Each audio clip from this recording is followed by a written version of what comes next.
Les Actes des Apôtres, chapitre 6.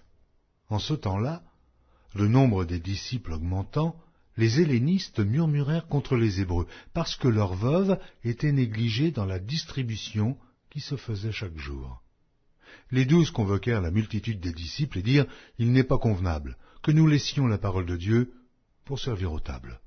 C'est pourquoi, frères, choisissez parmi vous 7 hommes, de qui l'on rende un bon témoignage, qui soient pleins d'Esprit Saint et de sagesse, et que nous chargerons de cet emploi. Et nous continuerons à nous appliquer à la prière et au ministère de la parole. » Cette proposition plut à toute l'assemblée. Ils élurent Étienne, homme plein de foi et d'Esprit Saint, Philippe, Prochore, Nicanor, Timon, Parménas et Nicolas, prosélytes d'Antioche. Ils les présentèrent aux apôtres qui, après avoir prié, leur imposèrent les mains. La parole de Dieu se répandait de plus en plus. Le nombre des disciples augmentait beaucoup à Jérusalem, et une grande foule de sacrificateurs obéissait à la foi. Étienne, plein de grâce et de puissance, faisait des prodiges et de grands miracles parmi le peuple.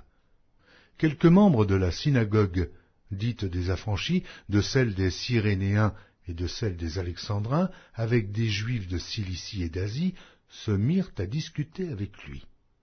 Mais ils ne pouvaient résister à sa sagesse et à l'esprit par lequel il parlait. Alors ils subornèrent des hommes qui dirent « Nous l'avons entendu proférer des paroles blasphématoires contre Moïse et contre Dieu. » Ils émurent le peuple, les anciens et les scribes, et, se jetant sur lui, ils le saisirent et l'emmenèrent au Sanhédrin. Ils produisirent de faux témoins qui dirent « Cet homme ne cesse de proférer des paroles contre le lieu saint et contre la loi, car nous l'avons entendu dire que Jésus, ce Nazaréen, détruira ce lieu et changera les coutumes que Moïse nous a données. » Tous ceux qui siégeaient au Sanhédrin, ayant fixé les regards sur Étienne, son visage leur parut comme celui d'un ange.